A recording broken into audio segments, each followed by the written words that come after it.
बच्चों नमस्कार।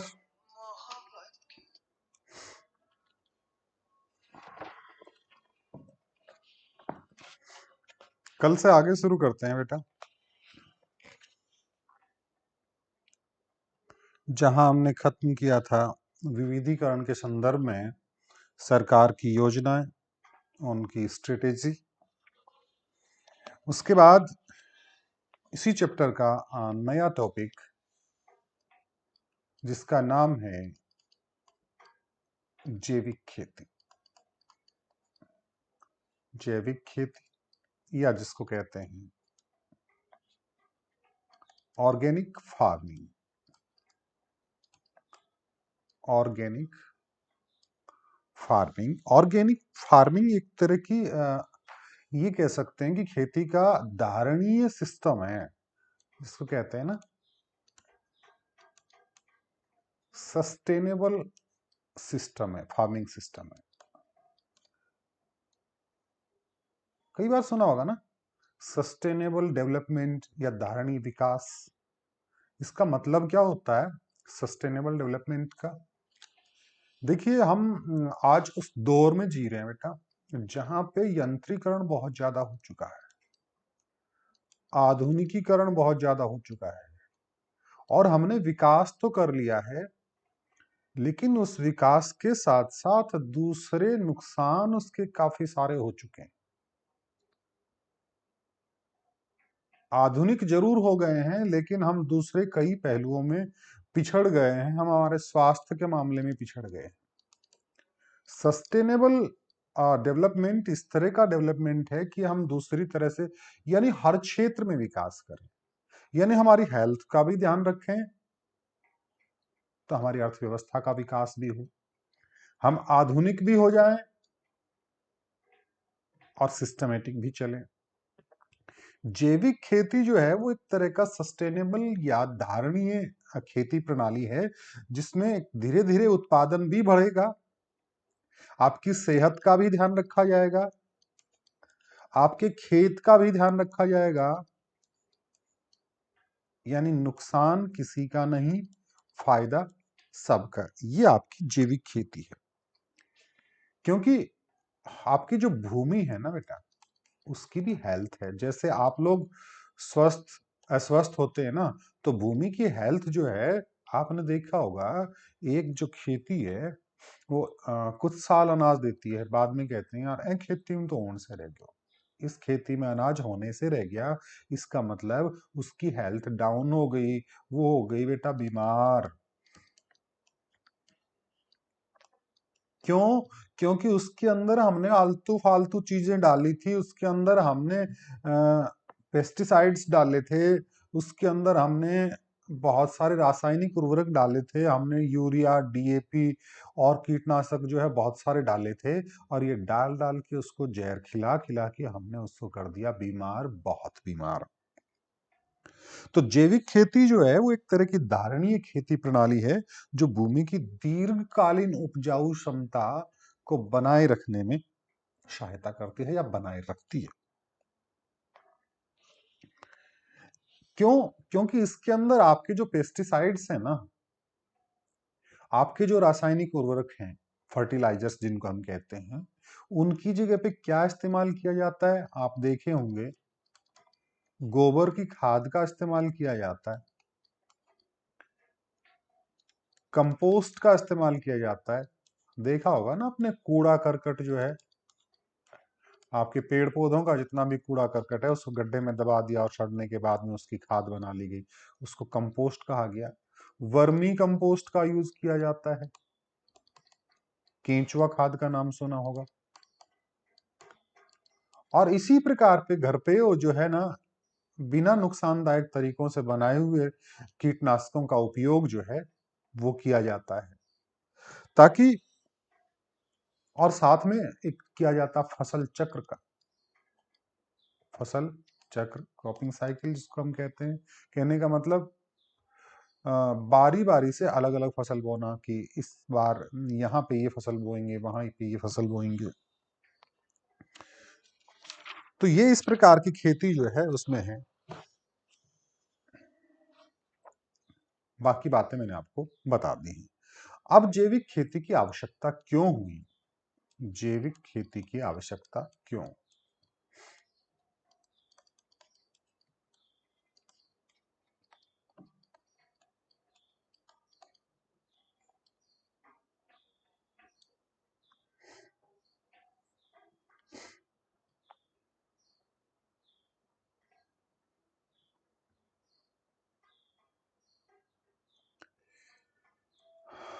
कुछ साल पहले की बात हम करें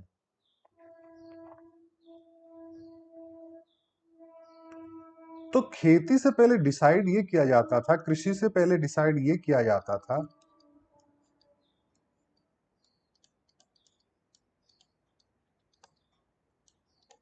कि इस साल मौसम कैसा है,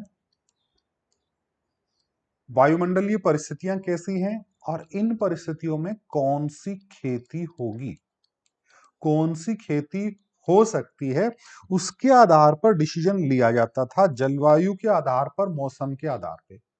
लेकिन अब जो डिसीजन लिए जाते हैं ना बेटा, वो लिए जाते हैं बाजार के आधार पर, कि बाजार में किस चीज की डिमांड है, बाजार में मांग किसकी है, कौन सी चीजों की जरूरत है, उन जरूरतों के आधार पर जो है वो फैसले लिए जाते हैं।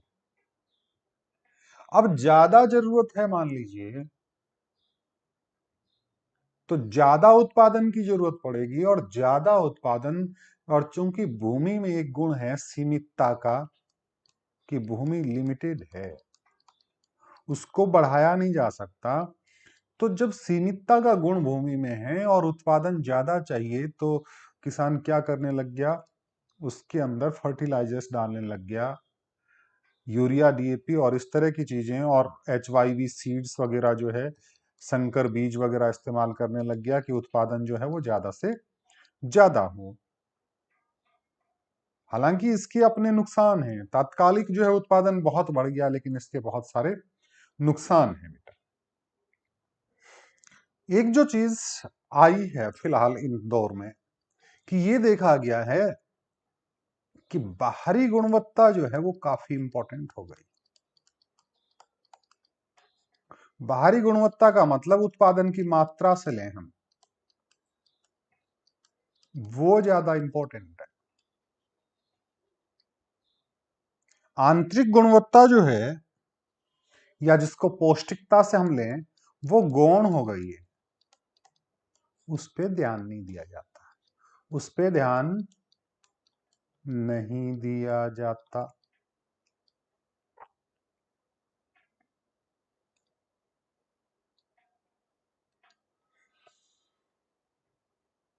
लड़के वाले आए लड़की देखने,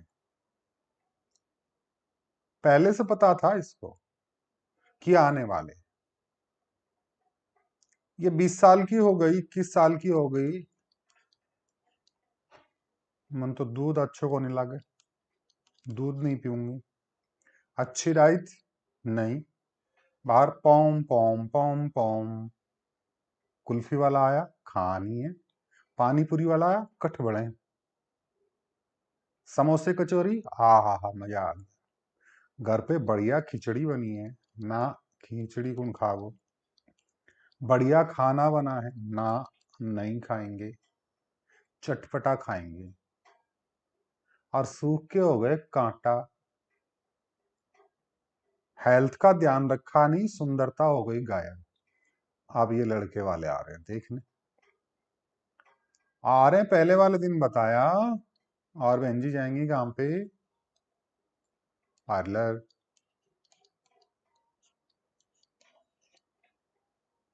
और फिर वो पार्लर वाली बहन जी इनको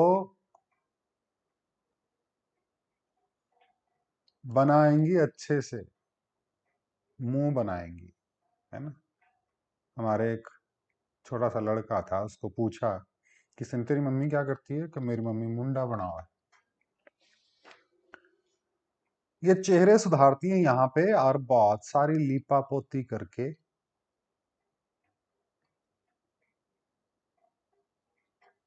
और इसके चेहरे को सुंदर बनाने का प्रयास करेंगे, और ये भाई साहब देखने आएंगे तो लड़की बड़ी खूबसूरत है और बोलेगा क्या, yes I am ready for marriage, या एंगेजमेंट मान लीजिए, पहली तो सगाई होगी, और फिर ले जाता है 2 दिन 3 दिन तो लथेड़ा रखा बोल सारो मेकअप, और तीसरे चौथे दिन जब कभी मुंह धोए हुए देख ले तो चीख निकल जाए, अब उतनी कठे आ गई भाई।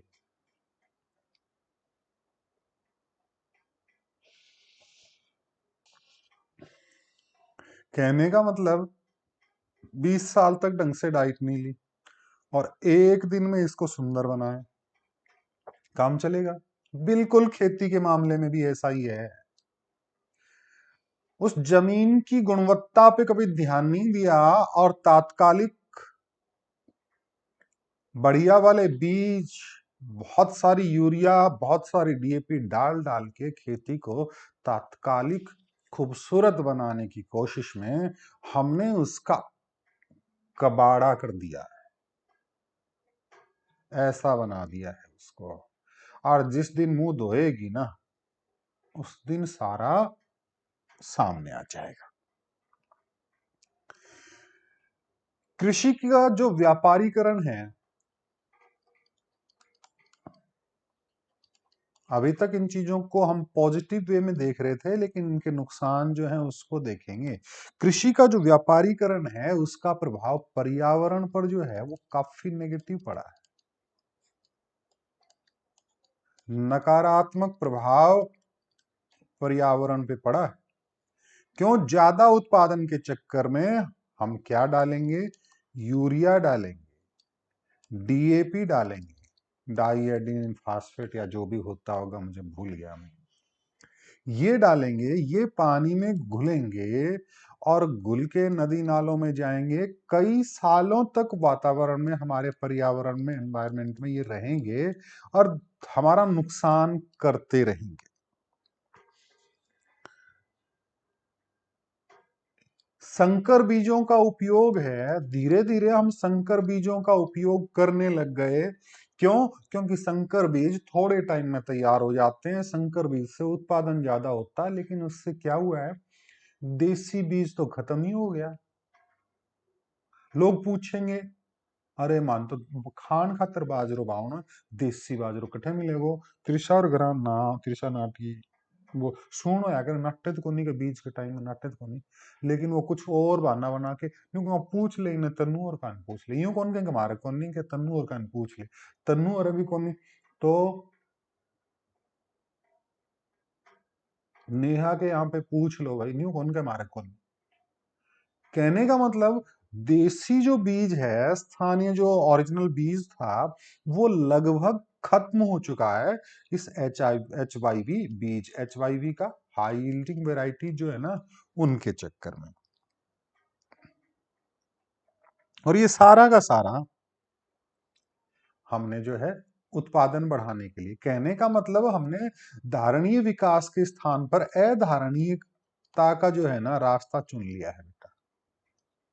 अधारणीयता का गलत रास्ता चुन लिया है, लगता सही है लेकिन अधारणीयता का गलत रास्ता हमने चुन लिया है।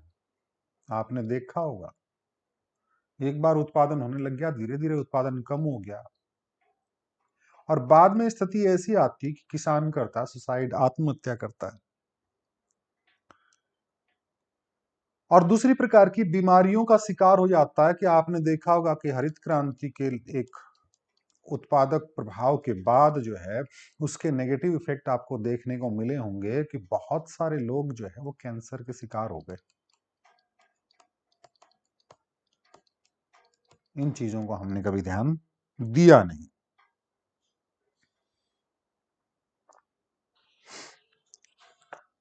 अब भारत में जैविक खेती की बात करें।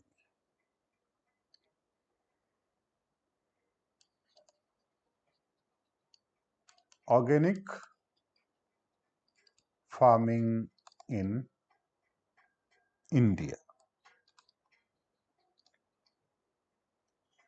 भारत में जैविक खेती, एफएओ का एक सर्वे जो है वो हुआ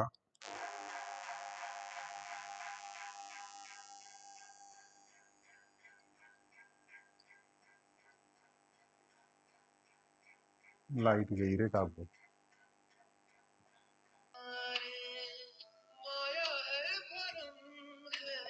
पंखा बंद किया है, देखो कब तक पसीने में पढ़ा रहा हूं। FAO जो है उसका एक सर्वे हुआ, उसकी स्टडी हुई, जिसको कहते हैं food and agricultural organisation. Full form क्या है इसकी? Food and agricultural organisation. इसका एक अध्ययन हुआ और इस अध्ययन के अनुसार 2003 में भारत में जैविक खेती करने वाले 1426 जो है वो प्रमाणित जैविक खेत थे। कितने खेत थे? 1426, जहां पे प्रति वर्ष 14,000 टन जैविक खाद्यान्नों का उत्पादन होता था।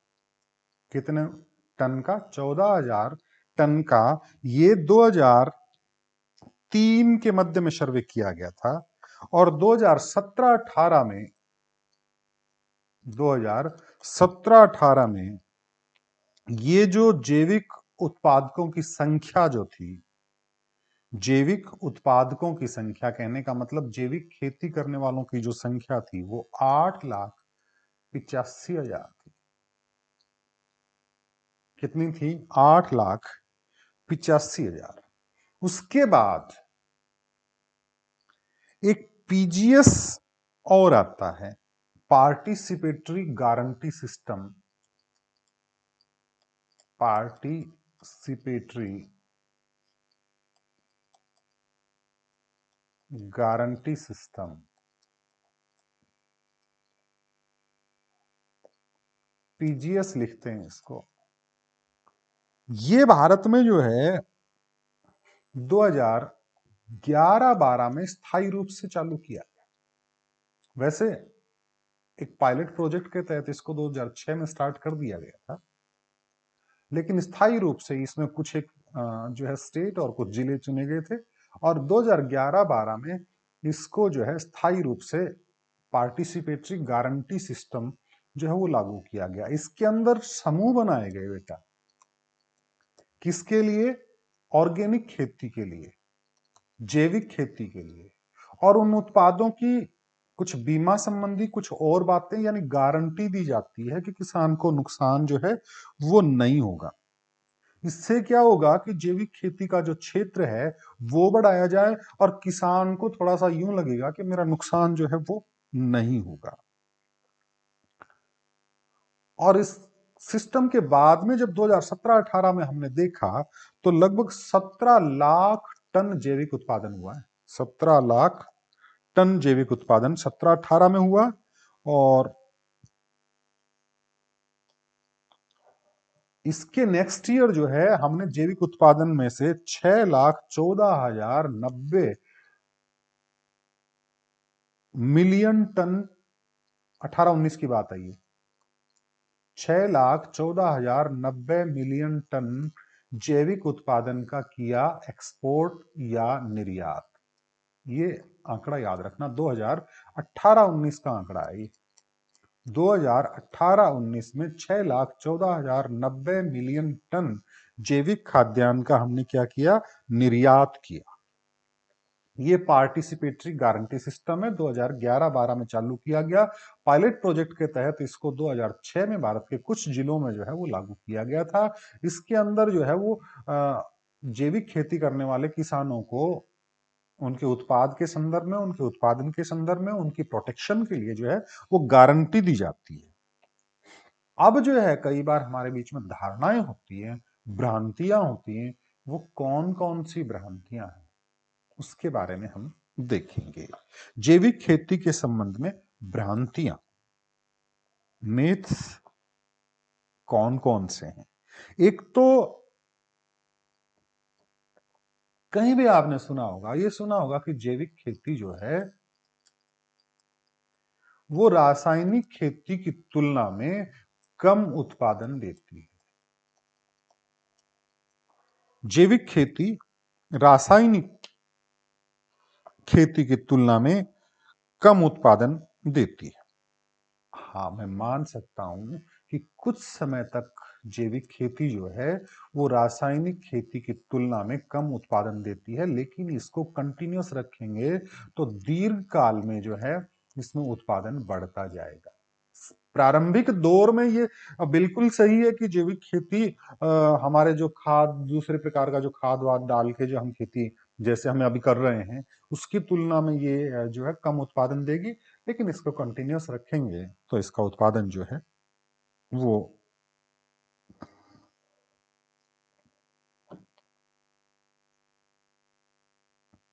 दूसरी जो मिथ इसमें है वो ये है कि जैविक खेती महंगी होती है। ये सुना होगा कि जैविक खेती महंगी होती है। शुरू शुरू में इसमें भी वही बात लगती है, शुरू शुरू में महंगी लगती है क्योंकि जैविक खेती में श्रम प्रधान होता है। रासायनिक खेती में पूंजी प्रधान होती है और इसमें श्रम प्रधान होता है कि कूड़ा करकट है उसको ढकना है, उसकी खाद बनाना है, और भी कई प्रकार से खाद तैयार करना है, तो इससे श्रम में जरूर हाँ ज्यादा लगाना पड़ता है। लेकिन धीरे धीरे एक समय ऐसा आएगा कि वहां पे आपको जो है महंगी नहीं लगेगी और ये नहीं।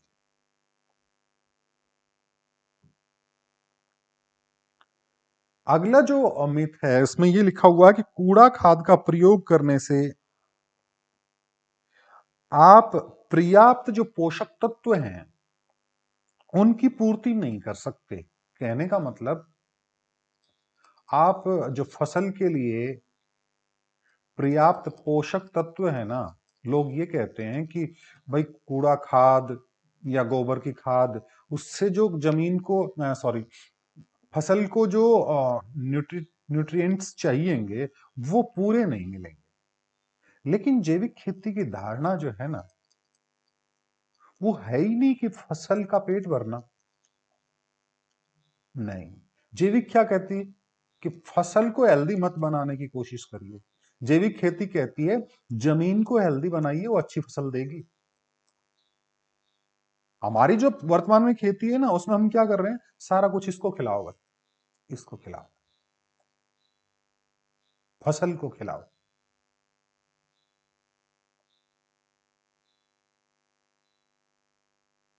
बच्चे के जन्मते ही जो है ना बहुत सारी दवाइयां खिलाई, बहुत सारी चीजें खिलाई, वो खिलाई, और वो जब माँ के पेट में था ना तब उस माँ को बेचारी को कुछ भी नहीं खिलाया, तो वो बच्चा कितना हेल्दी होगा आप सोच सकते हैं। बिल्कुल वही बात है, जैविक खेती ये कहती है मां को खिलाइए, संतानें अपने आप हेल्दी पैदा होंगी। तो पर्याप्त पोषक तत्व जो है वो ये बात बिल्कुल गलत है, क्योंकि पर्याप्त पोषक तत्व अपने आप उपलब्ध हो जाएंगे अगर जमीन हेल्दी होगी तो। क्योंकि इसके अंदर जो है जमीन के अंदर अनगिनत जीव ऐसे हैं, वो अगर जो है इसके अंदर रहेंगे ना तो वो खेती के लिए जरूरी फसल के लिए जो जरूरी चीजें हैं वो अपने आप पूर्ति हो जाएगी। उसकी जो उर्वरा शक्ति है, उसकी उपजाऊ क्षमता है वो बनी रहेगी।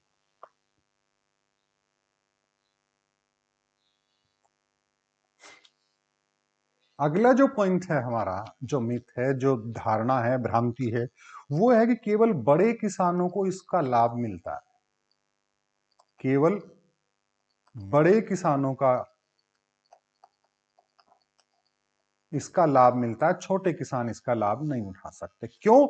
इसके पीछे जो कहने का जो रीजन था वो ये था कि इसके विशिष्ट बाजार होते हैं बेटा। जैविक खेती का जो उत्पादन होता है उसके विशिष्ट बाजार होते हैं, बड़े बाजार, और वो बाजार जो है वहां तक पहुंच बड़े किसानों की होती है। छोटे किसान वहां तक पहुंच नहीं पाते हैं, इसलिए उनके ये माना जाता था कि केवल बड़े किसानों को इसका फायदा मिलता है। लेकिन पिछले कुछ सालों में निर्यात बाजार खुला है, एक्सपोर्ट मार्केट खुला है, और एक्सपोर्ट मार्केट खुलने से जो है छोटे किसानों की भी राख हुई। बस एक दिक्कत इसमें, व्यवहारिक दिक्कत और है कि जैविक किसान बनने के लिए उसको जैविक किसान होने का एक सर्टिफिकेट चाहिए, एक प्रमाण पत्र चाहिए किसान को। तो वो प्रमाण पत्र धारी किसान ही उस निर्यात बाजार में अपना जो है प्रोडक्ट है वो बेच पाएगा। लेकिन आजकल कुछ अंतर्राष्ट्रीय कंपनियां जो हैं वो किसानों को उनका खेत जो है वहां पे जाके देखेंगे और देख के बाद में पता करेंगे क्या वो जो बो रहा है वो जैविक तरीके से बो रहा है, और उसको लगता है उन एजेंसीज को कि वो किसान जो है वो ऑर्गेनिक फार्मिंग कर रहा है, तो उसको वो सर्टिफिकेट मिल जाएगा, और सर्टिफिकेट मिल जाएगा तो वो निर्यात बाजार में बेच देगा।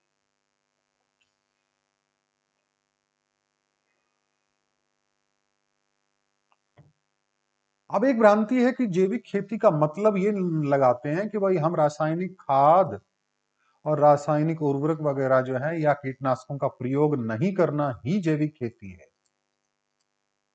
यानी ये कह दिया कि हम खेत में जो है ना यूरिया डीएपी नहीं डालेंगे तो जैविक खेती हो गई, नहीं।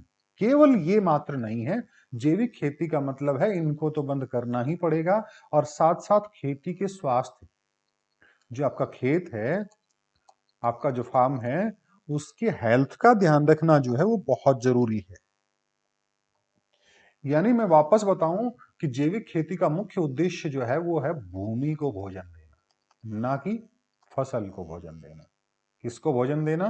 भूमि को भोजन देना, ना कि फसल को भोजन देना। अब बात करते हैं कि जैविक खेती तथा पर्यावरण, बात कर चुके हैं वैसे तो, फिर भी थोड़ी बहुत बात टॉपिक मेरे सामने आया है तो ये बता सकते हैं हम कि जैविक खेती और पर्यावरण, आप समझ गए होंगे अभी तक, जैविक खेती पर्यावरण के लिए बहुत उत्तम है, क्योंकि आपकी जो रासायनिक खेती है वो पर्यावरण के लिए बड़ी नुकसानदायक है। क्योंकि एक तो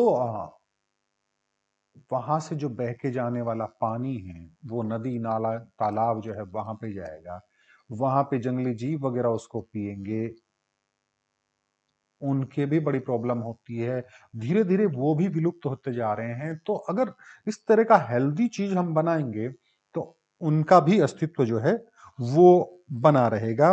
भूमि जो है वो आपकी अच्छी बनी ही रहेगी, पानी की जो है वो अच्छी बनी रहेगी, वातावरण जो है वो हमारा अच्छा बना रहेगा, और सबसे बड़ी बात, जो अनाज पैदा होगा ना, वो अनाज की गुणवत्ता बड़ी अच्छी होगी, और अनाज की गुणवत्ता अच्छी होगी ना तो हम खाएंगे हेल्दी बेटा। क्या खाएंगे? हेल्दी खाएंगे। और हेल्दी खाएंगे तो हमारा दिमाग भी जो है ना वो बड़ा तेज चलेगा, और दिमाग जब तेज चलेगा ना तो ये सारा कुछ हो जाएगा बेटा याद, और सारा कुछ याद हो गया ना तो फिर हम 21 मई के दिन जाएंगे कहाँ पे? एग्जाम सेंटर पे, और एग्जाम सेंटर पे जाएंगे ना तो वहां पे कंप्यूटर भाई साहब के सामने जैसे ही वो पूछेंगे कि जैविक खेती का गुण है एक निम्न में से, और ऑप्शन ए उत्तम खेती या पर्यावरण के लिए उत्तम खेती, ऑप्शन बी रासायनिक खाद और पेस्टिसाइड्स का उपयोग नहीं करना, ऑप्शन सी ये सिस्टम बेकार है, और जो भी है, और आप फटाक से सही उत्तर जो है क्लिक कर देंगे। क्यों? क्योंकि आपका दिमाग जो है वो तेज चल रहा है, और दिमाग तेज चल रहा है, वो सही कर देंगे, ऐसे ऐसे बहुत सारे सही करेंगे। फिर कहाँ जाएंगे आप? राजधानी जाएंगे। कहाँ जाएंगे बेटा? राजधानी जाएंगे। और राजधानी जाएंगे ना तो हमें बड़ी खुशी होगी, और उसके बाद में हम आपसे बात किया करेंगे, है ना। और फिर आप जो है आपके आने वाले जो भाई बहन हैं, जो नेक्स्ट जनरेशन है, उसके लिए प्रेरणा स्रोत बनेंगे। कहेंगे अरे वो दीदी गई है वहां पे दिल्ली में, हम भी जाएंगे। समझे? समझ लेने में भलाई। दूसरी बात, रासायनिक जो खेती है, उसको खेती जब हमारी होती है तो उसमें जो कुछ गैसें उत्सर्जित होती हैं, उनमें एक गैस होती है CO2, का नाम पढ़ा होगा ना आपने 9th 10th 8th में, कार्बन डाइऑक्साइड। कार्बन डाइऑक्साइड जैविक खेती में बहुत कम मात्रा में उत्सर्जित होती है। और जो ग्रीन हाउस गैसेज है ना बेटा, ग्रीन हाउस गैसेज वो गैसेज होती हैं जो ग्लोबल वार्मिंग के लिए, क्या कहते हैं उसको, ग्लोबल वार्मिंग को क्या कहते हैं बेटा? गर्मी को बढ़ना, बहुत ज्यादा गर्मी हो, उसका हिंदी शब्द क्या ग्लोबल वार्मिंग का? भूमंडलीय तापन है, जो भी है। तो उस ग्लोबल वार्मिंग के लिए उत्तरदायी होती है गैस। तो जैविक खेती करेंगे तो इसका उत्पादन कम होगा और हमारा जो टेम्परेचर है वो काफी हद तक ठीक ठाक बना रहेगा। अब बात आती है जैविक खाद्य जो है, जैविक पदार्थ जो खाने वाली चीजें हैं उनकी गुणवत्ता या क्वालिटी। तो जैविक खाद्य जो होते हैं ना, उसमें नाइट्रेट और अन्य जो इस प्रकार के नाइट्रेट के जैसे तत्व हैं उनकी काफी कम मात्रा होती है, और रासायनिक जो तरीके से खेती हुई है इनमें इन तत्वों की मात्रा बहुत ज्यादा होती है, इसके अवशेष बहुत कम होते हैं।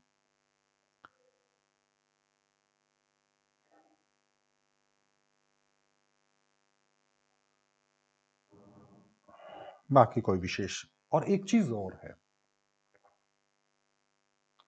जैविक खेती वाले जो खाद्य पदार्थ हैं उनके खाने से कैंसर जैसे रोग काफी कम हो जाते हैं। हमारा सिस्टम जो है, इम्यूनिटी सिस्टम, वो काफी मजबूत बन जाता है और ऐसे सिस्टम विकसित होता है कि इससे कैंसर जो है वो कम होता है। मैं इसमें बताऊंगा अब जैविक खेती के लाभ और हानियां। जैविक खेती के लाभ और हानियां, क्या तो एडवांटेज है और क्या डिसएडवांटेज है। लाभ ही लाभ है। एक तो पहली बात तो है, ये सिंथेटिक केमिकल्स का यूज नहीं करते जो काफी नुकसानदायक होते हैं। जैविक खेती में सिंथेटिक केमिकल्स का यूज नहीं किया जाता। और दूसरा है, जैविक फसलों में अधिक मात्रा में सेकेंडरी मेटाबोलाइट्स, सेकेंडरी मेटाबोलाइट्स पाए जाते हैं, हाँ, जिसको द्वितीयक या गौण मेटाबोलाइट्स कहते हैं। जैविक खेती में गौण मेटाबोलाइट्स पाए जाते हैं। ये वो पदार्थ होते हैं जो आपका इम्यूनी सिस्टम होता है ना, ये कह सकते हैं कि रोग प्रतिरोधक क्षमता वाला जो सिस्टम है उसको काफी स्ट्रॉन्ग करता है। यानी ये कह सकते हैं कि आपका जो कैंसर से लड़ने की जो कैपेसिटी है उसको स्ट्रॉन्ग करता है। तो जैविक खेती में ये सेकेंडरी मेटाबोलाइट्स जो है वो काफी मात्रा में पाए जाते हैं, तो आपको कैंसर और अन्य इस प्रकार के जो रोग हैं उनसे लड़ने में काफी सहायता करता है। उसकी मिट्टी में पोषक तत्व तो पाए जाते हैं, ये बात क्लियर है। इसमें जैव सक्रियता ज्यादा होती है, जैव सक्रियता ज्यादा होती है। जैव विविधता अधिक पाई जाती है। और आप एक अध्ययन 6 वर्ष के अध्ययन का जो है वो किया, एक एनालिसिस किया उसका, और उसमें ये बताया कि जहां पे जिस बागान में, एक बागान पे रिसर्च किया गया कि जिस बागान में इन केमिकल्स का, जो सिंथेटिक केमिकल्स और रासायनिक चीजें हैं उनका उपयोग नहीं किया गया, वहां पे जो फल बने ना, वहां पे सेब संतरे जो भी बने वो उनकी तुलना में काफी पौष्टिक थे और मीठे भी थे। और वहां की मिट्टी जो है वो भी खराब नहीं हुई, 6 साल के बाद में भी मिट्टी की उर्वरक क्षमता जो है वो वैसी की वैसी बनी रही।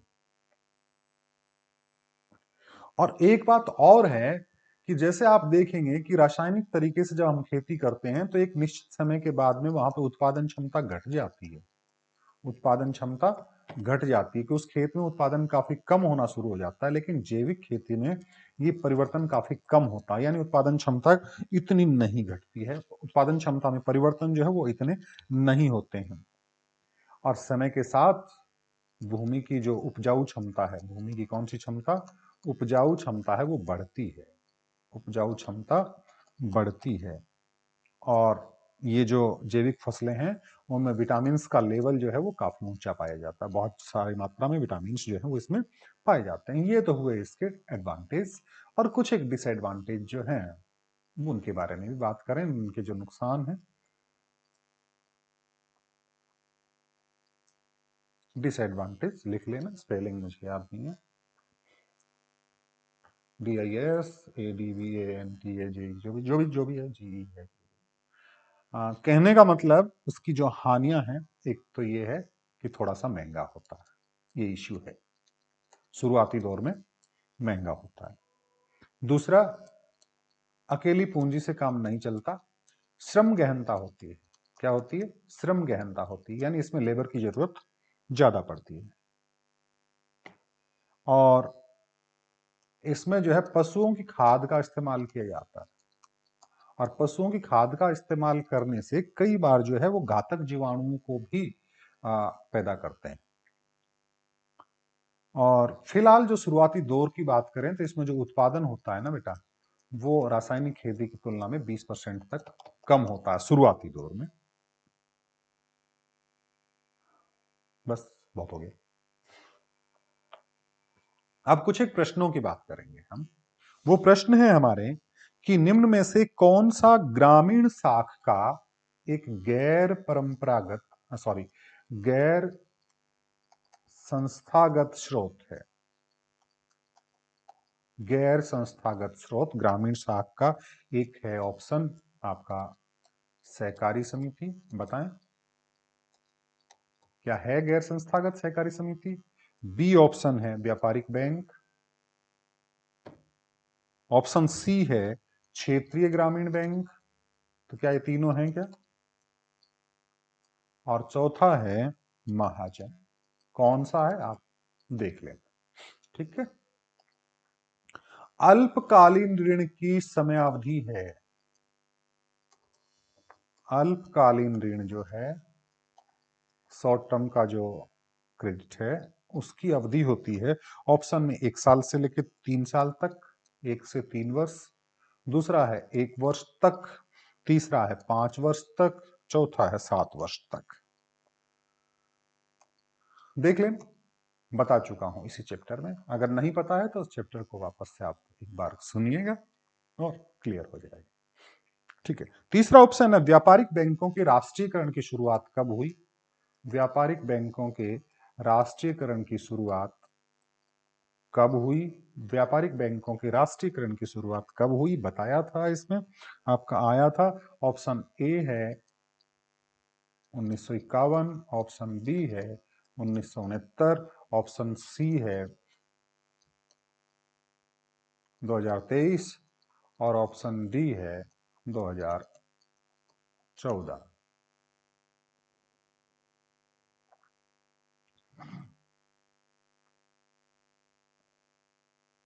देख लें। अगला प्रश्न है एसएचजी क्या है। एसएचजी क्या है मैं आपको बता दूं। मैंने हिंदी में बताया, इंग्लिश में नहीं बताया, इसलिए इस क्वेश्चन का आंसर बता दूं। Self help group. Self help group यानी सेल्फ मतलब स्वयं, हेल्प मतलब सहायता और समूह। इसका उत्तर क्या होगा स्वयं सहायता समूह।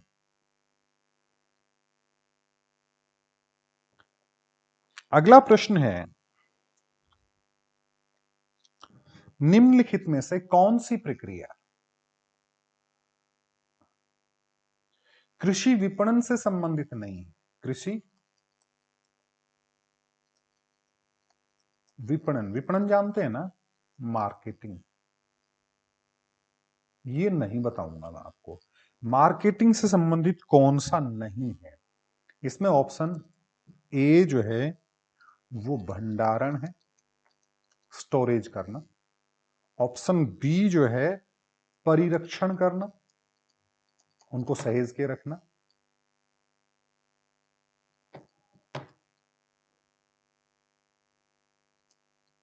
ऑप्शन सी प्रसंस्करण, फूड प्रोसेसिंग वगैरह करते हैं ना, कोल्ड स्टोरेज वगैरह में रखना। ऑप्शन डी रासायनिक खादों का प्रयोग, रासायनिक खादों का प्रयोग। ठीक है बेटा, इसको जरूर देखना। और अगला प्रश्न है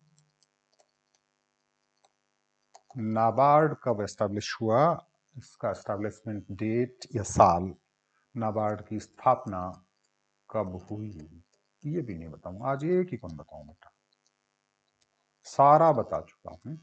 आप इसको देख लें। ठीक है बेटा, मिलते हैं बच्चों वापस से कल।